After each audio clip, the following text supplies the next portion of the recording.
Welcome back to the Wrong Advice Podcast. I'm your host, John Picciuto, and I'm very excited to have my dear friend, the one and only Madeline Derujinksky, on with us today. Maddie, how you doing, my friend? I'm good. How are you? Oh, I'm doing so well. I'm so very excited to have you on the podcast today. Can you give a quick introduction to the listeners and who you are? My name is Madeline Derujinksky. I am an Angelino. I take pictures for a living. Usually of fashion, sometimes of products, and I've journeyed through many different things in my career of photography, but yeah, that's where I'm at now. Love it. How long have you been a photographer?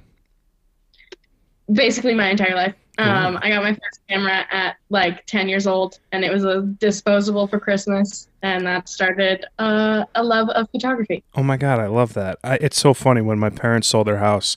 I've told this story 1,000 times, but I found a whole bunch of just 33 by 5 prints that I had as a kid, and my mom was like, "Oh yeah, you used to make us go to the drugstore and get you like disposables like multiple times a week," and they were like, "What the fuck is this kid taking pictures of?" But like, it's so funny because it's like I should have known, or someone should have told me when I was little that this was like something that I was into. Totally.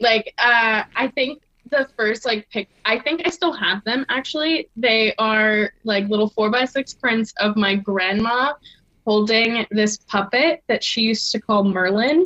And it's like a little wizard looking puppet. And I've got at least 10 pictures, disposable camera photos of her holding this. And then I've got pictures of my brother like tearing it apart. That sounds very much like my experience of being a brother and a young person, so that tracks. Yeah. So obviously I know you fairly well, and your career in photography didn't always start in sort of the journey that you're in now, working as a full-time freelancer. But tell me a little bit about your journey, like through high school, through college, and into now your working career as a full-time freelance artist. Well, I mean, I guess my journey with photography started early on, but I sort of pushed it away.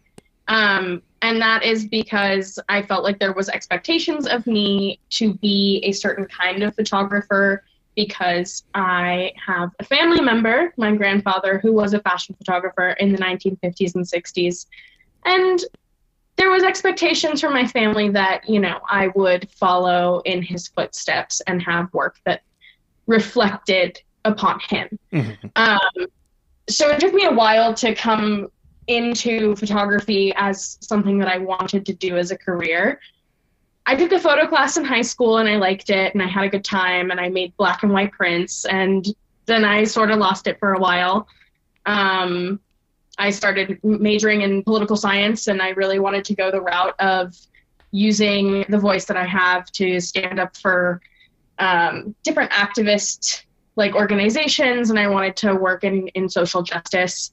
And I did that for 2 years in college before I realized that was going to lead to burnout really quickly. Yeah. And at the same time, I was taking another darkroom printing class. So clearly there's like a pattern here, something that I was liking these darkroom printing classes, and I got all the acceptance letters that there could have been from all the colleges that I applied to for transfer. Mm-hmm. And I immediately decided that none of them were going to satisfy this need to be creative.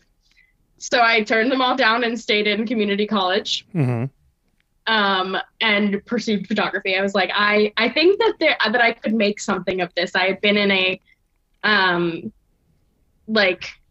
guest speaker situation where this guy was talking about how much money you can actually make being a photographer. And I had been told my whole life this narrative of you'll always be a starving artist if you pick this career. Mm-hmm. And to a certain degree, yeah, I'm hungry now. I think that I won't have to be hungry for too long, because I realized you can actually make money doing this. Mm-hmm. And that was sort of me making the decision, no, I'm going to pursue this thing that might not work out in my favor and let go of the expectations that there might be of me and just make stuff that I like.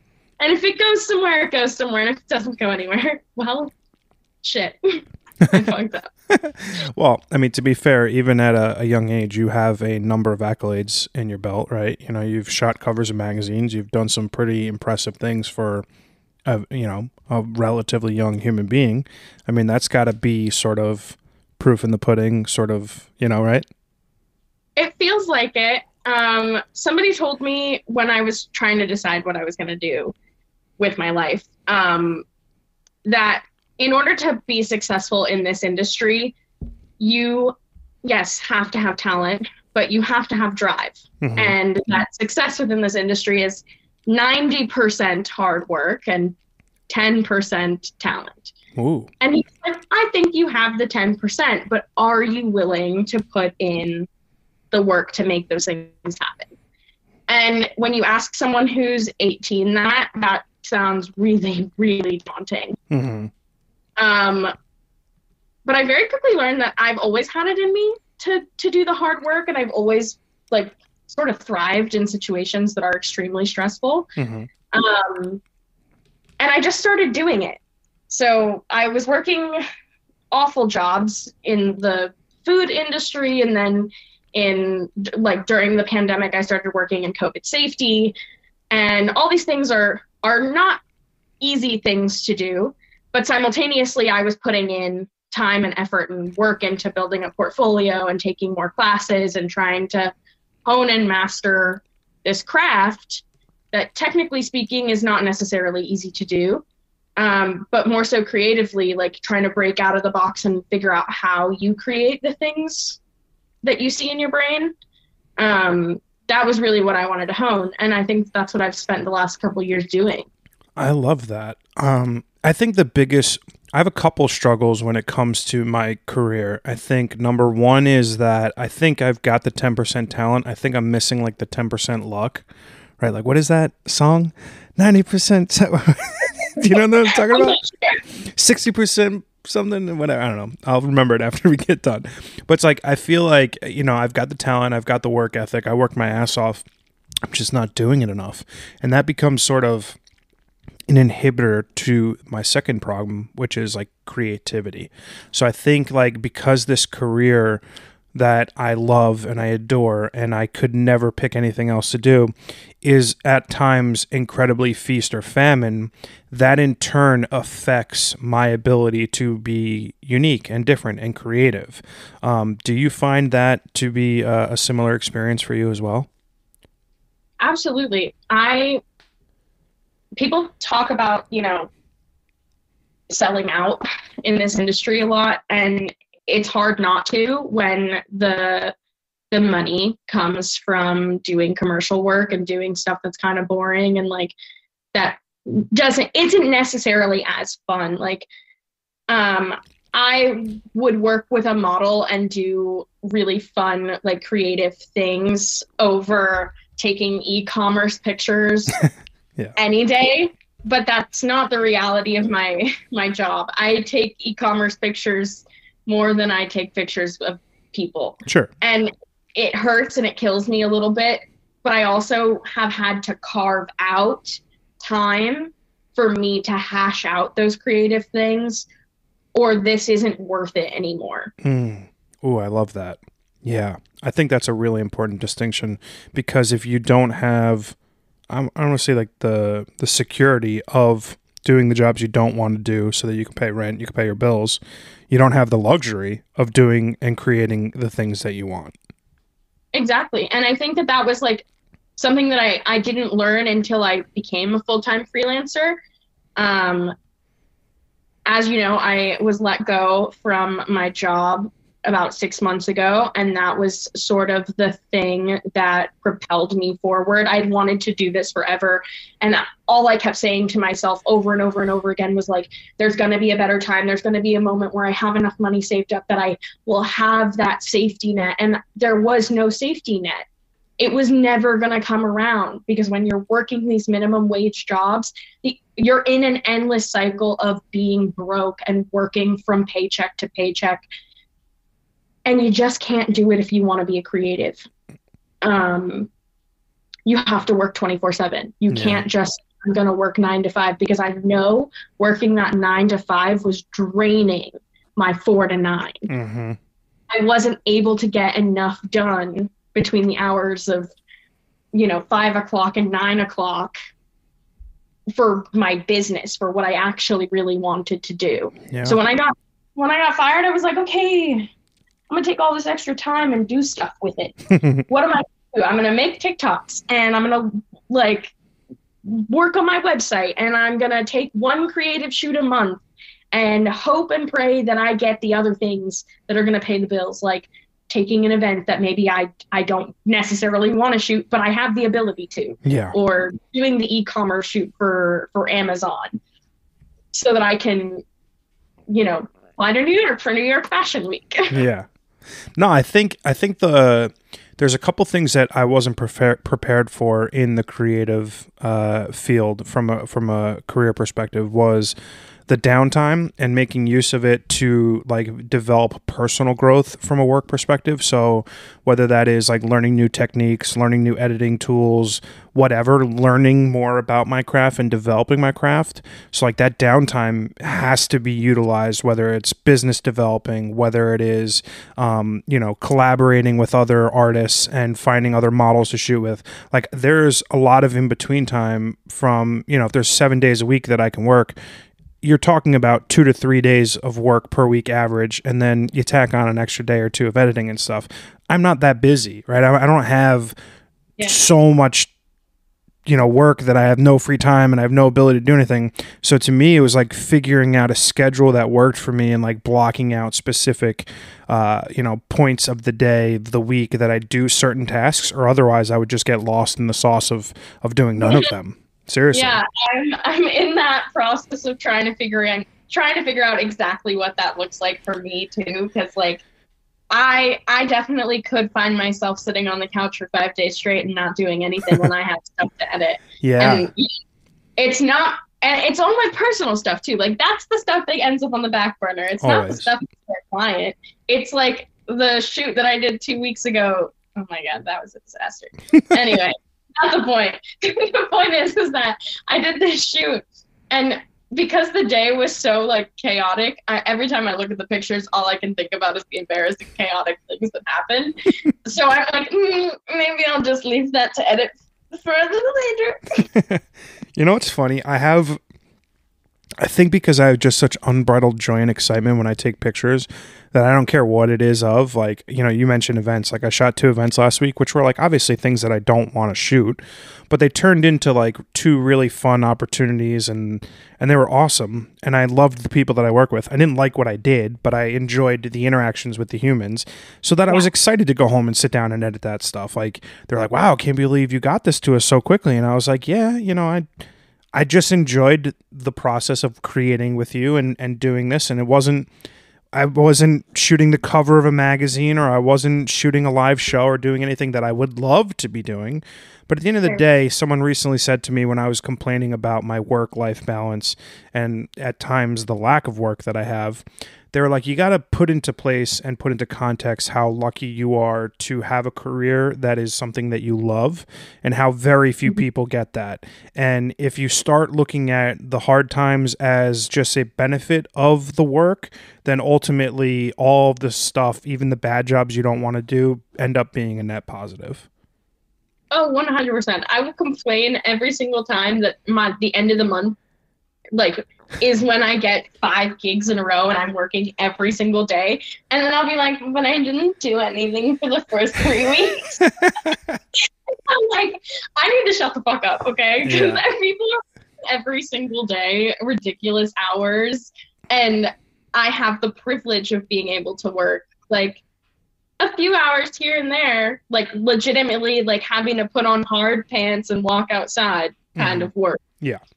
Yeah, I do consider editing work, but at the end of the day, it is being done in a pair of sweatpants, and it's usually the comfort of like my couch. Yeah, like right. I'm not an editor at the table or at a desk kind of person, because I haven't situated my desk the way that I want it to look. But like, if I can watch Grey's Anatomy in the background, I do not get to complain.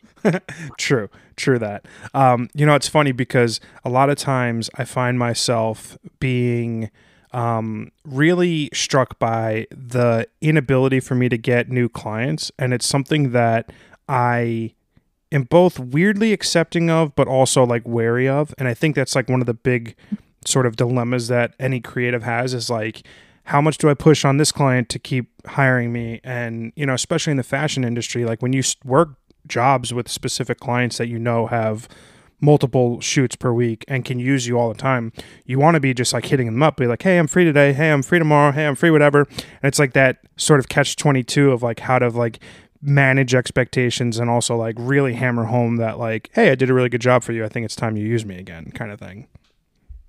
Oh, I haven't run into too many situations like that. Yeah. Where I have to actually like kind of hound them to work with me again. And I don't think that it's because of anything in particular. I send like an email every like week or so, and I check in on my clients. Like I have an automated thing set that's like, hey, hope you're doing well. Would love to create with you again soon. Oh, automation sounds like a great tool for me to utilize. That sounds like it's fantastic. And you just draft something that is, general enough. Yeah. That you send it to all of the clients on your list. And I check in with my clients for weird things. Like if they'd given me their birthday, I'll send them a birthday text. Or if, it's the holidays, I'll send out like a happy holiday thing to anybody who signed up with me with their email or anything like that. Like I send out little things to make people think that I'm thinking of them. I think that's very sweet, and that tracks because you're just a genuinely wonderful human being. I love that. Talk to me a little bit about your creative process and how it has sort of matured over the course of your career. I'm a big fan of your work. Obviously, we met through the NFT space, which I don't know if it even exists anymore. Does it? Not sure. It's one of those things that it depends on the day. It's one of those creatures like occasionally comes back and is like, I'm on fire. Look at me. And then he dies again. Yeah, it's the place where we met, so I'll forever cherish it for that reason. That being said, I'm a big fan of your work, and the creativity that you put into your creations is, I think, unique to yourself. But talk to me a little bit how you've sort of created your artistic style. Where did it come from, and what like makes you want to be creative? I am generally a creative person, and I've always done different creative things. When I was like 10, I said I wanted to be a fashion designer, and that quickly moved into like wanting to be a painter. And I've always done a variety of different creative things. And I like for the things that I create to say something or to have a message that might not be obvious. And if you like deep dive into my work and pay attention to little things, you might notice them and you might not, and that's okay. And that's not directed towards you, but you being the audience. Yeah. My creative process started as me walking around and taking pictures of things. Usually things that were mundane within my life. It started with me like becoming obsessed with taking pictures of my food with my phone. And that was like in the early days of Instagram when that all started and we were telling people everything that we were eating. Yeah. It might have been a little bit of that, might have been a little bit of teenage eating disorder. I don't know. Oh, well, no. Maybe. Yeah. But I started becoming obsessed with that, and I was like, I really like how colors look on a plate, so I would like play with color a lot. And that is like a very true thing to my work now. Then when I got into black and white photography, I really liked light and shadow, and I started playing with lines and where certain light and shadow would hit my subject or create a different background based on where I situated them. And I think that that's still very true to my work now. But all these things sort of were ingrained in me at a certain point. And now I create without necessarily thinking about what the things look like, but what I want them to say when they go out in the world. So on a recent shoot, I worked with a handful of people, and my team all had discussed that we wanted to do something 1970s related. And we wanted the photos to feel very free, and we wanted them to feel bubbly, and we wanted them to feel like they were actually taken in the 1970s. So how were we going to do that? How were we going to source the clothing? Did we want it to be things that looked like the 1970s, or did they actually come from the 1970s?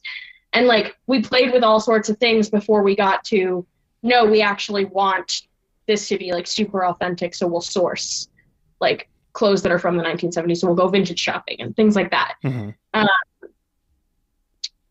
But that's sort of how things come about now, is like, I'll have an idea and I'll sit on it for a couple months until I can figure out how to make it look the way that I have it in my head. But the actual in-camera stuff comes naturally now. Yeah. No, I agree with that. I think my biggest inhibitor when it comes to the creative process is, I would say like more than 90% of my shoots are done with women. And I think when, as a male photographer in this space, it's really important for me to be both respectful and collaborative when it comes to shooting.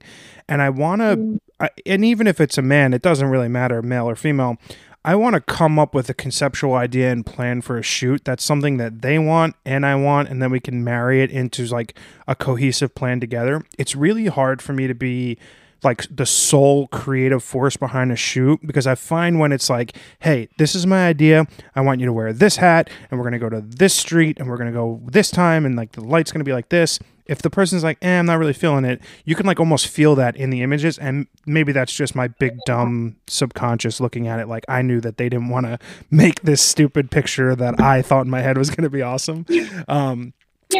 But to me, it's like I find that if the creative process is shared with other people, whether it's the person you're taking the picture of or a team, it makes it a lot easier for me to be free to sort of come up with a conceptual plan and idea, and then make it actually come out the way I want. And that's sort of what I love about your work, because, you know, it is natural to me that there is story involved and the things that you're trying to say. And I would imagine everyone else who sees your work understands what you're trying to say and create as well. So I have to give you your flowers for that as well, because, you know, as your, you know, not just as your friend, but like as a person who just admires you as an artist, I think it's a very cool, artistic approach that you have as a photographer. I think it's important that, you know, we use all of our communication skills as photographers to speak through an image. And you can see when someone is uncomfortable. You can see when someone doesn't really want to be doing the poses that you have them in. And I'm the first to ask people to bend over backwards for me, literally. And you can see when I've done something where it's like, no, that like the model's not feeling it, and then because the model's not feeling it, I'm not feeling it, and those are pictures that don't end up anywhere. Like when you try to do something too hard, you can tell it's inauthentic. I think the best thing that I enjoy, this is going to sound super dumb, but like when I'm on set and I'm shooting with someone and I'm like, oh, can you try this for me? And I do it, and then I look at it, I'm like, wow, that's terrible. Why did I think that would work? That actually makes me feel good, because I'm like, I had an idea, it wasn't what I wanted, and then that's okay to be wrong on something that you think about. I think that's how you grow as an artist. That's like one of my favorite things that happens when you're like, oh, let's try this, and you're like, nope, that's dumb. I don't know why I suggested that. And also my rule of thumb is like, if I can't do what I'm asking you to do, then you're not going to do it. Wow. If I can't actually bend over and, you know, point my tippy toes in this particular way, I'm not going to ask that you do it. Okay. Well, I have shot a ballerina before. I can't do any of those things. That being said, they are still very pretty pictures, and I would definitely ask them to do it again. Okay, fair, but that's a ballerina. That's like very different than asking like one of my models. Sure. Yeah. Right. So it's not a full carte blanche rule. It's just like a suggestive rule when on set. I mean, like, if I'm photographing having someone whose literal like career is doing things that I physically cannot do. Like a circus act. Yeah. Good for you. Totally noted. I've found this creative journey to be like one of the most frustrating yet rewarding experiences that I think I could have ever asked for. I think the rewards dramatically outweigh any sort of headaches and sadness that is encompassing of this career. When you have bad days, when you have bad weeks, when you have imposter syndrome, how do you go about overcoming those feelings of negativity? I cry about it first, and then I usually talk to the people that are in my community who also feel these same things. Like it's very comforting to know that I'm not alone. I really try to hone in on my mental health and my well-being, especially after ignoring it for so long. I spend a lot of time self-reflecting and journaling and taking note of the emotions that I'm having, acknowledging them, and then letting them pass. Because so much of the anxiety that I feel in this industry, like the imposter syndrome, I know is completely created because I am my own worst critic. I spend hours and hours and hours sometimes looking at things, like one image I will spend hours looking at and thinking, oh my God, I didn't think about this one car in the background. That I'm like, well, you know what? I was shooting in the middle of a city. I could not have controlled that one car. Would it be a better photograph? Would it be absolutely perfect if I had that one car out of the background? Yeah, it would be. But there's nothing bad about this picture. Like, nobody else is going to notice that car in the background. Yeah. The only person noticing it is me. Yeah, I think probably... I think being your own worst critic is sort of also a superpower, because at the end of the day, it will push you to be better at your job. It will push you to have a more critical eye when it comes to your own work. It will at times be incredibly detrimental to your self-esteem. That being said, it can also be a good thing. I've found that a wonderful lesson that I've learned is what amount of perseverance I can create for myself in a career like this. I think it can be a testament to someone in sort of any career. I get told no so many times, and I get told no 10 times a day, 100 times a week, like a million times. And all of those no's are motivational to me to either change something about something that someone didn't like or try again. I had the benefit of shooting this band probably like 3-4 months ago, and their management team loved my photos. They posted them on Instagram. It was great. And then they represent another artist who's performing in the area in a couple weeks, and I've been hounding them to let me shoot the show. I was like, get me a pass. I want to shoot the show. Obviously, I've already shot XYZ for you. There's no reason why I shouldn't get the opportunity to shoot this other show. And they're like, we've already, after not answering me for months and months and knowing that the show is coming, they get back to me yesterday and they were like, yeah, we've already got someone else shooting the show. And that to me was like the biggest kick in the ass, because I've already performed for them, and also a huge motivational factor for me, because I want them to reach out to me again and me be able to say no because I've got to shoot somebody else, right? Like, I want to make sure that all of my work that I do in this space here on out makes it so that they know that they made a mistake by not letting me shoot the show. It's one of those weird motivational factors that you could be told a million times in life, but that million and first time is the one that's going to set you up on the next best thing. And I think that level of perseverance that I've been able to sort of achieve mentally in this space has been paramount to the future successes that I will have. Yeah, every single no leads you closer and closer to a yes.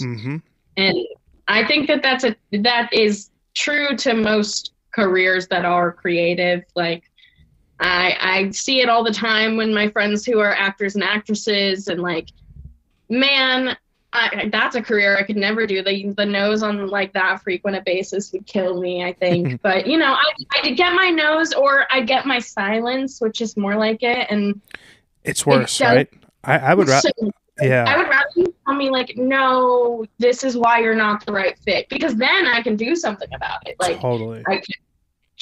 alter the way that I'm, approaching a situation, or, alter something within my work that maybe people aren't loving. Mm-hmm. But simultaneously, I kind of like that they don't tell me anything, because then I am not influenced by, the shit that they might think about me, and keep creating things that are true to who I am. That's interesting. I would much rather be told no than ignored. I think it doesn't take much to respond to an email or a text message or a phone call and say, hey, you're not right for this, or hey, you're not ready for this. Because like I know I'm not even 3 years into my career. Like I know there are some things that I'm unqualified for doing, at least in the eyes of the community. Like I can't shoot the cover of Rolling Stone because I'm not qualified. And I don't know if that's true, but I'm just, saying it out loud. That being said, I would rather be told no than completely and utterly ignored, because it's like, how will I know if I need something to work on? How will I know if there's something that I could change if I'm just silenced? Talk to me a little bit about what your hopes and dreams are for your career. I think you've done and achieved so much in such a short period of time. And I know that there is obviously always going to be that sense of pressure from who your family member was and what they were able to achieve. But do you have specific goals and dreams when you look forward, in terms of what you want out of your career? I have lots of hopes and dreams, and some of them I feel are unattainable but fun to like theorize about. And then there are some that I'm like, yeah, this is 100% gonna happen.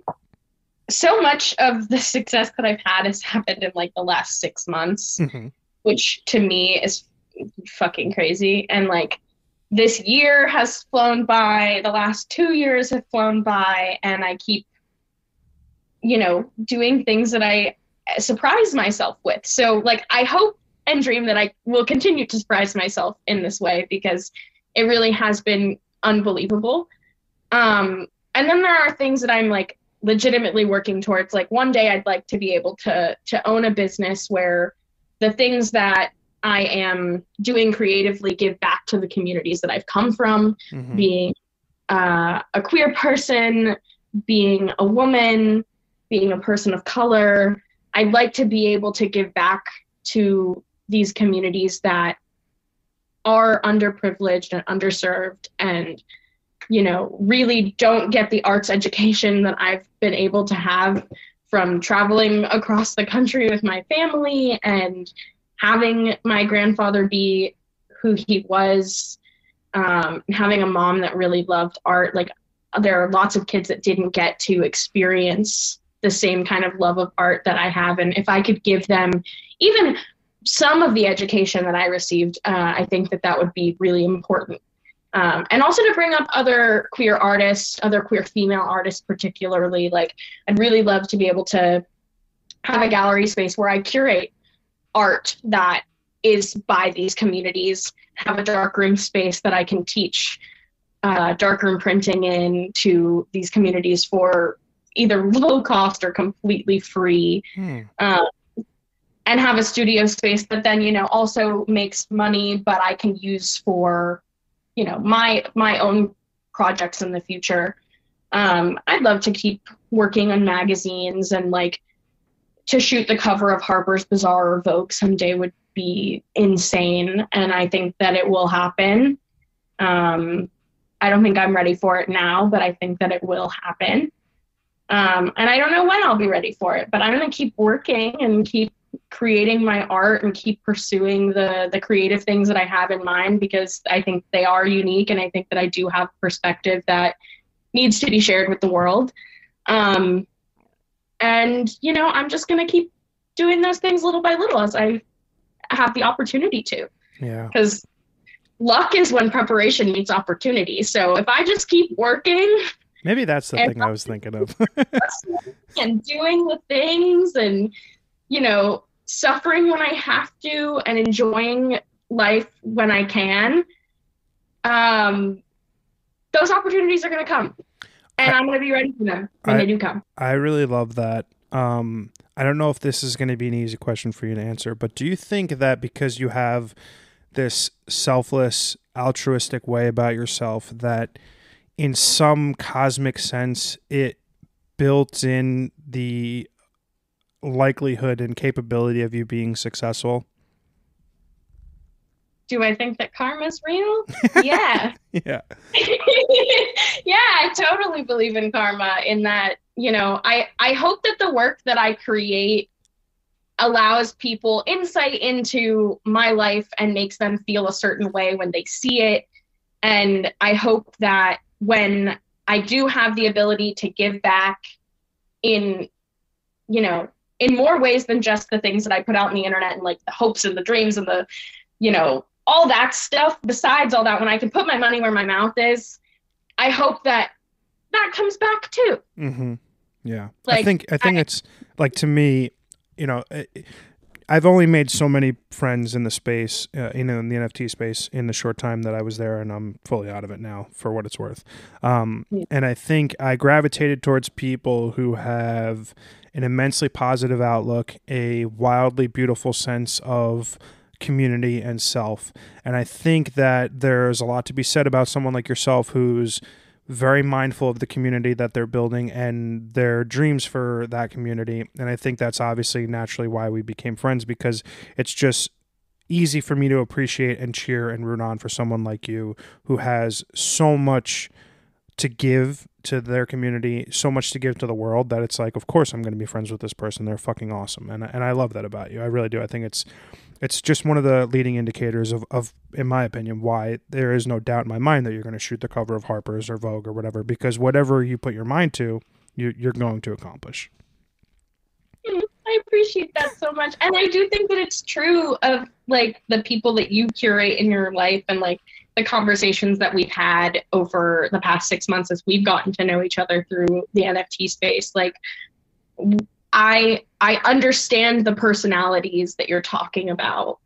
When I see art that is worth supporting, I buy it. Mm-hmm. It's very easy in my mind to go, I don't care that this is going to live in my internet wallet that no one is ever going to see.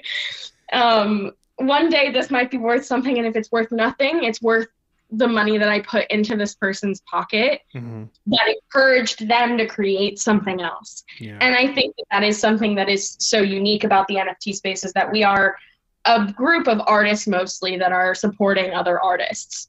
And I love that. I love that I have made friends that will support me simply because they think that I'm going to be successful one day, or that they like my stuff now.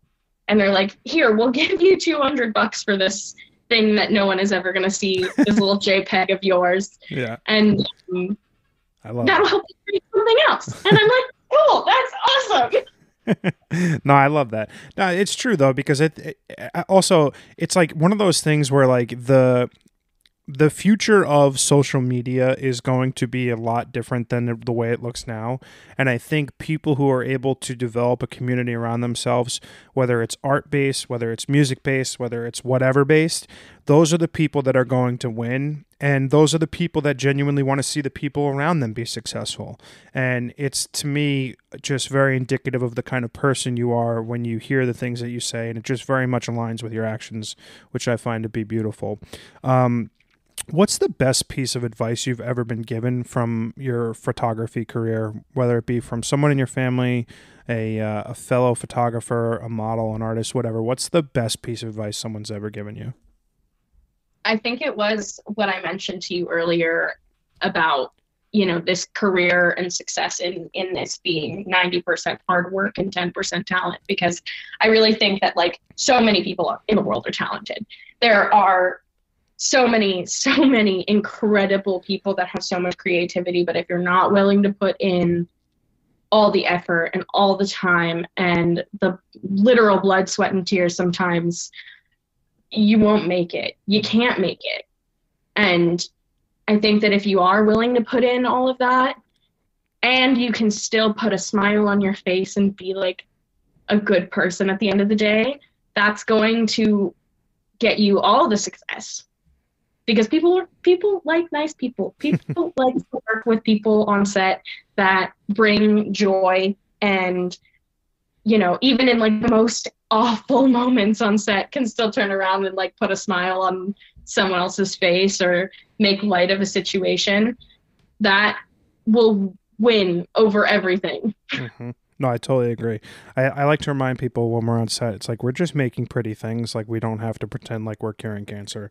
This doesn't have to be that serious. We're just having fun. Let's stop pretending like we're doing something crazy. We are just taking pictures. It's okay to have fun. And I think that this is growth for me, because I used to be that person that was like the most serious person, like Really? not get through doing a stressful thing without yelling. And now I'll walk on set in my little like jumpsuit with my camera slung over my side, and I'm like, all right, let's get to creating something cool. I fucking love that. I'll kind of look at it like, wow, fuck, how do we fix it? I find that surprising. I can't imagine you yelling at someone, but Oh my God. I'll take your word for it. I think one other thing that I've struggled with a bit in my career is figuring out what success means beyond a financial dollar amount, right? Like I think like the bare minimum of success for me has been able to have a creative career and pay my bills and survive. And while that's like step one, I think, of really anything that you do in life, the ability for me to measure success beyond that has proven elusive. And I don't know necessarily what it looks like to me today. I also think that's okay, but I don't know what it looks like. How do you measure success for yourself? As of right now, I still think that I'm also in that first step of like financially being semi-insecure and hoping that, success means that I didn't have to dig into my savings account this month to survive. Mm-hmm. But I think that that'll change as things get more consistent in my career and I'm working, 4 or 5 gigs a month. Like that will inevitably be like, okay, well, what's next? I think it'll be like being able to do more of the creative stuff Mm-hmm. on a more regular basis, and being able to comfortably take a day of editorial work without and canceling comfortably on something else that I might be making money off of to take that editorial, doesn't pay anything, but like is going to put my name on the cover of a magazine, even if it's not. That was the other thing that I had a hard time learning, like that the places that you want to be and the things that you want to do don't necessarily match up with the compensation that you would expect them to have. And that to me was like, whoa. Yeah, I had to quickly learn that one as I started taking on some of the opportunities that I took on this year. And I was like, yeah, these are really cool, but I'm not making any money off of them, and that hurts because it's not only my creativity, but it's my time. My mentor gave me a really sound piece of advice and was like, I was telling her about an opportunity I had to shoot with a modeling agency, which is one of the top agencies in New York City. And I was like, I have to do this, but it doesn't pay. They're not paying test photographers. But I know that like this will lead to, it has to lead to something. They're the biggest of the big. And my mentor said something that I don't think I'll ever forget. It was like, how are you going to instill value to them when your job and your ability to pay your rent is predicated on being a photographer, and you're going to give them that ability and those skills for free? And I don't think I'll ever forget that. And I think that it's very easy, especially in a creative career, especially when you're first starting out, to want to do a bunch of favors and do a bunch of shit for free because you think it'll pay off in the long run. And there are instances where that is the case. And those are case-by-case distinctions. But that being said, I am very cognizant when someone's like, hey, can you do XYZ for me? And I'm like, yeah, but like it's going to cost. Like I don't pull my camera out for free. This is my job. This is my life.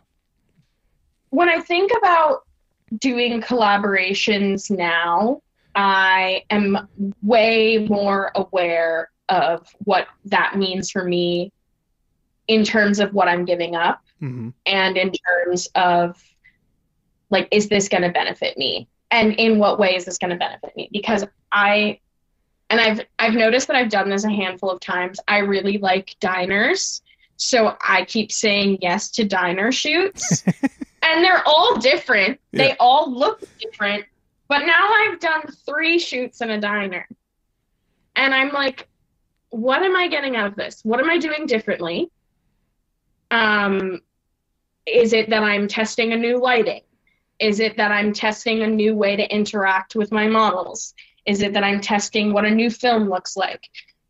I can't do the exact same thing the exact same way because it's just really boring. And I'm not actually benefiting from this, not financially, and I'm not benefiting from this as an artist. So as I go into different collaborations, I'm like, okay, what skill am I going to exercise during this? Because I want to get better, but you can't get better without practice.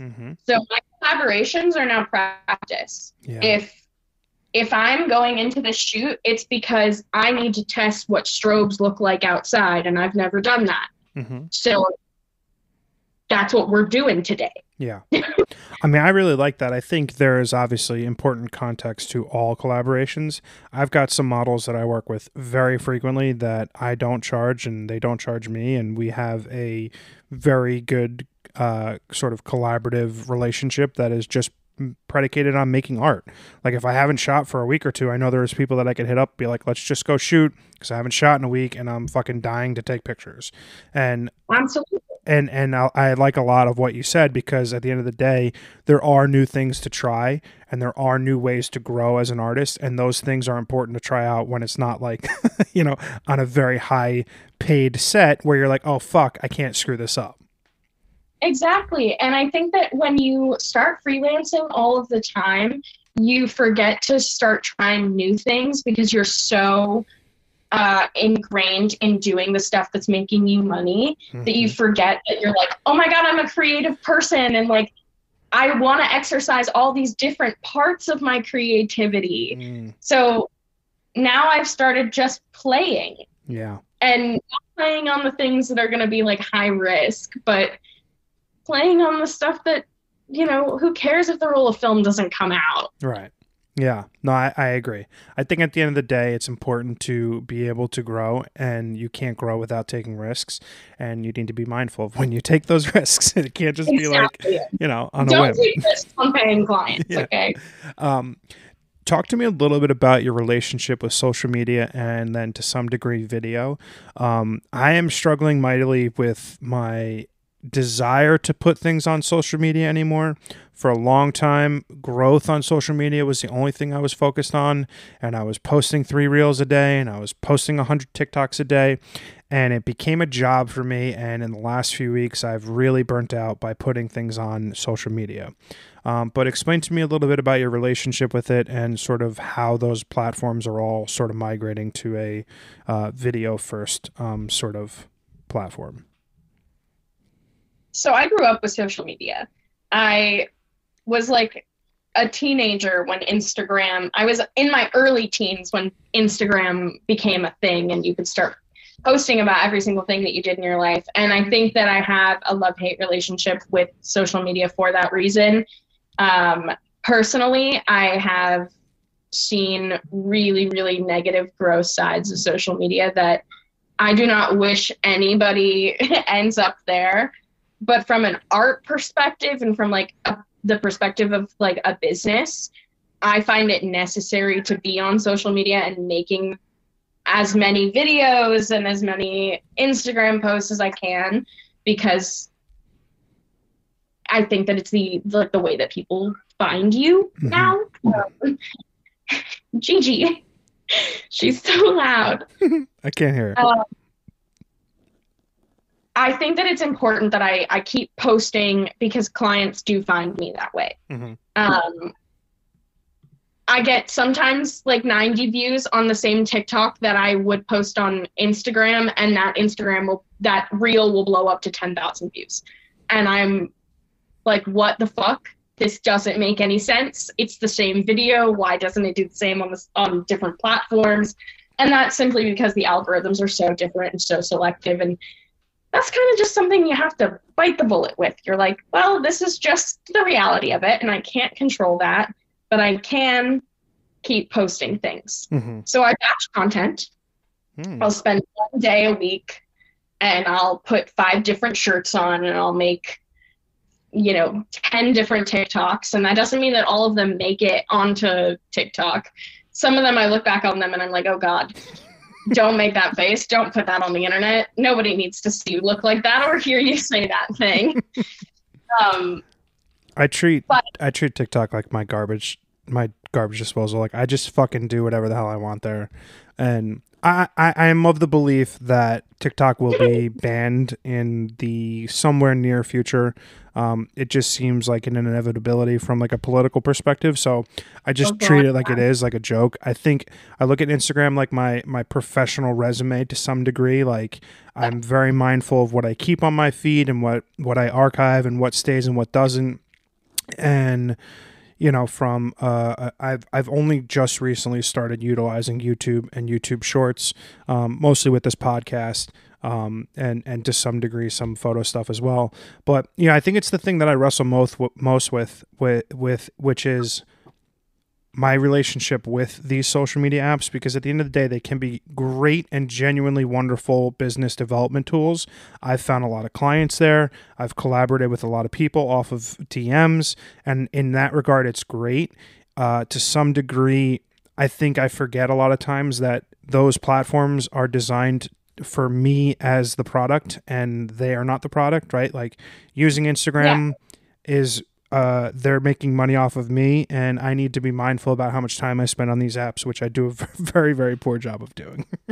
Absolutely. And I mean, I am also very careful about what I post on Instagram, because I don't want to post the best picture of my photo set to Instagram and have them steal that.